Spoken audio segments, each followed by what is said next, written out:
Coming up, the latest on the threat for more heavy rain. Dedicated to eastern and southern Kentucky, this is WYMT Mountain News at 11. Good evening, I'm Steve Hensley. We are kicking off a busy week with showers and storms as July wraps up and August begins in a few days. Some of that rain could be heavy. It's a First Alert Weather Day, and meteorologist Eric Dean has a look at what to expect overnight. Eric. Hey, that's right, Steve, and good evening. We are seeing basically a clean sweep right now on live pinpoint Doppler radar, but don't let that fool you, because just to the north and west of us, we have some heavy rain that is producing some severe thunderstorms across the area and a severe thunderstorm watch. We'll actually talk about that in the next check weather, but right now all is quiet on live pinpoint Doppler radar. But again, you go to the north and west, just to the north of Louisville, across portions of Monroe County towards Bloomington, down to Lawrence County, Indiana, where we're seeing some heavy rain and some thunderstorms pushing its way through. Again, it's on the map at this time, and that's the system that's going to push through as we go throughout the overnight hours. In terms of temperature, we have temperatures in the 60s and 70s. We're still in the mid 70s in Manchester as well as Harlan. We'll go to the upper 60s and low 70s tonight for the Cumberland Valley. Same story across the Kentucky River Valley, low 70s in Stanton as well as Camden. Hindman going to 68. And then from Moorhead down to Williamson, we'll see temperatures in the upper 60s and low 70s. Now, coming up in the next check of weather, we'll go hour by hour and talk more about that line of showers and thunderstorms that's in southern Indiana and how it's going to impact us. Steve. Eric, thank you. As you probably know, we just passed the second anniversary of the historic 2022 flood. And even the threat of high water can make folks a little uneasy. WYMT's Austin Hicks spoke with a meteorologist from the National Weather Service in Jackson about the weather this week compared to 2 years ago. It has been 2 years since the lives of thousands in the mountains were changed forever. Every community in Breathitt County that flooded in 21, with the exception of one, again in 22. So those individuals, those survivors that had pretty much just gotten their life back together, turned around and lost everything a second time.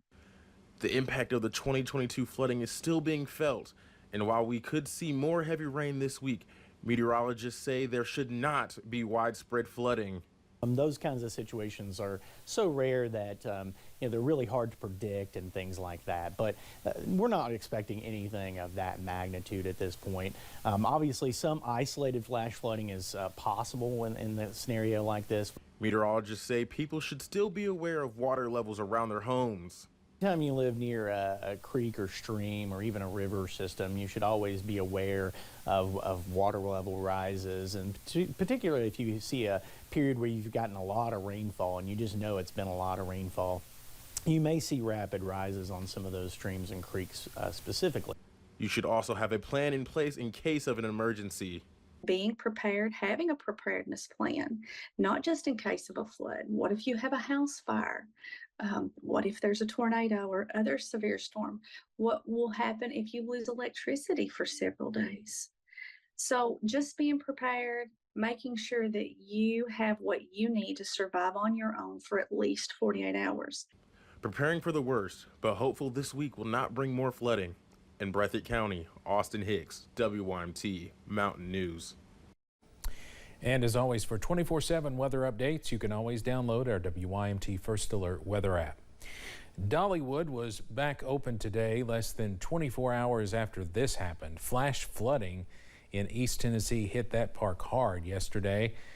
This is what it looked like after the heavy rain. You can see water rushing down the roads as many folks got absolutely drenched. Officials at the park say they got nearly 5 inches of rain in less than an hour. Staff say maintenance spent 12 hours cleaning up any standing water. They also worked on repairing parts of the parking lot destroyed by the floodwaters. Now they're looking into what they can do to prevent this from happening again. We'll evaluate what happened and whether or not there are things we can adjust so that we can make things better. But you know, that's a 100-year flood in an act of God. So we'll have to see exactly what adjustments that we can make. Park visitors tell us they were stuck for a couple of hours because of this. Officials at Dollywood say some water rides and shops were closed at the beginning of today, but they were hoping to have them open by tonight. Hindman Settlement School is continuing to look through material damaged by the July 2022 flood. Archivist Sarah Insalico says they are storing thousands of pictures and documents in industrial freezers, going through them one by one, working to save them. They want to make sure the items are able to be seen again. To get everything into a collection and then put those into bankers boxes, and those boxes will be labeled and says what the contents are or what the collection is, and so we can find it that way. And then other ways is that I think the end goal of the whole thing will be to digitize everything so it can be accessible for everybody all over the world. She says so far they have gone through 1.5 freezers full of archives. In Powell County, a 5-year-old boy was killed after an ATV rolled over on him. It happened Saturday night in Clay City. The child was taken to Clark Regional Medical Center where he later died. No one else was injured. It's being investigated as an accident.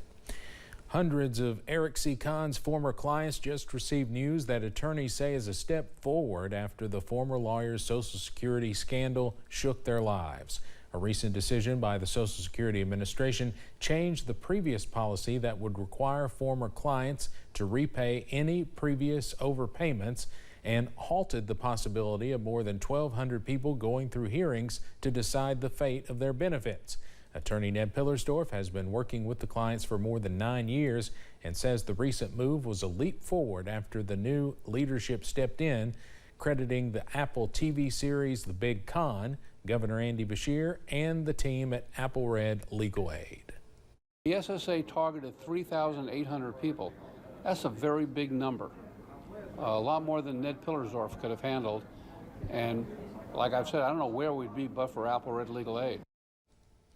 700 former clients will still go through a redetermination process for their benefits, and Apple Red is still asking those without legal representation to reach out for free guidance. North Carolina Governor Roy Cooper is not going to be a candidate in Vice President Kamala Harris's running mate search. The Associated Press says he withdrew in part because of concerns that his Republican lieutenant governor would assume control when he travels out of state if he were selected. Harris's team of lawyers and political aides are still reviewing information on a narrowing list of potential candidates. Among those still in the running, Kentucky Governor Andy Beshear. He made 2 out-of-state trips over the weekend where he repeated his support for Vice President Kamala Harris's presidential run. Jessica Umbro has more on what the governor said and how his senior advisor feels about this national attention. So is he going to be the next vice president of the United States? Well, you know, I can't answer that. I have no idea. Governor Andy Beshear's senior advisor, Rocky Adkins, giving high praise to the governor's recent national platform. He is battle tested. He's provided strong leadership with results. He's done it with certainty. He's brought stability. And he's done it with common sense and middle-of-the-road approach. And Governor Beshear has been taking his experience as a Democrat statewide leader in a red state on the road. On Saturday, he was the keynote speaker at the Liberty and Justice celebration in Des Moines, Iowa. And together, we're going to help Kamala Harris defeat Donald Trump this November. On Sunday, the governor traveled to Forsyth County in battleground state Georgia, a county that former President Donald Trump won with about the same margin as he won Kentucky. And now she needs us because so much is on the line. Women's rights are on the line. But for Governor Beshear to be vice president, a vacancy would be left in Kentucky's highest state office. Adkins says nothing is definitive right now. He loves being governor of this great Commonwealth. That's the job he continues to do while he's being vetted. And it's something that's exciting for all of us. As a longtime advisor, Adkins' advice goes beyond the professional scope. Enjoy the ride. Let's see what happens.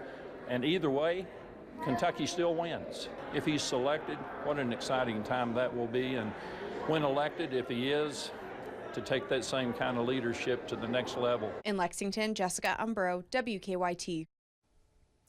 I also talked to Governor Beshear about the VP speculation on this week's Issues and Answers. You can watch it now on WYMT.com. Just because Governor Beshear is being vetted by Vice President Kamala Harris's team does not mean, of course, he will be the pick. One UK political science professor says whether or not the governor does end up on the ticket alongside Harris, he's already won some political brownie points. Beshear's getting good publicity, good national attention. He's gaining in name recognition. Even if Harris picks someone else, it did Beshear no harm to have been taken seriously considered by so many people as a potential running mate for Harris. The Democratic National Convention, where the official presidential and vice presidential nominees are to be formally announced, will be in Chicago from August 19th through August 22nd, although speculation is the vice president will pick her running mate well before then. Organizers are getting ready for the Fancy Farm political picnic Saturday in Graves County out in far western Kentucky. We now know that last year's GOP nominee for governor, former Attorney General Daniel Cameron, will speak on behalf of former President Donald Trump's campaign. Governor Beshear and Lieutenant Governor Jacqueline Coleman will not be speaking. That leaves a mostly Republican list of speakers. Well-known Catholic priest Jim Sitchko will be the MC for the 144th annual Fancy Farm picnic. A new law concerning pseudoephedrine in the Commonwealth went into effect this month. The law will increase the amount of pseudoephedrine people can buy in 1 year from 24 grams to 86.4 grams. The law will also remove the limit on how much of the medicine you can buy at one time. But we, as Kentucky, we have one of the highest legislative restriction laws out there. And now we're getting more in line with the rest of the country, I believe, because of the leaps and bounds that we're making in the recovery world. The big issue with pseudoephedrine is that it's the main ingredient used to make meth. The overall goal of this legislation was to increase accessibility to the medicine for those who need it to provide allergy and cold relief. The Safer Kentucky Act, a controversial crime law, has been in effect for 2 weeks. Lexington police say between July 15th and July 18th, they responded to 33 calls regarding illegal camping. 6 citations were issued. Housing advocates say the law only complicates things for those trying to get back on their feet. I think sometimes we want to point our finger at individual people for making poor decisions. But when a problem gets to be this size, that tells us it's a systemic issue and not a product of poor personal decision making. The Homeless and Housing Coalition of Kentucky has an online survey up where they're asking people to share their stories and experiences from around the state. President Biden wants to bring sweeping reform to the U.S. Supreme Court.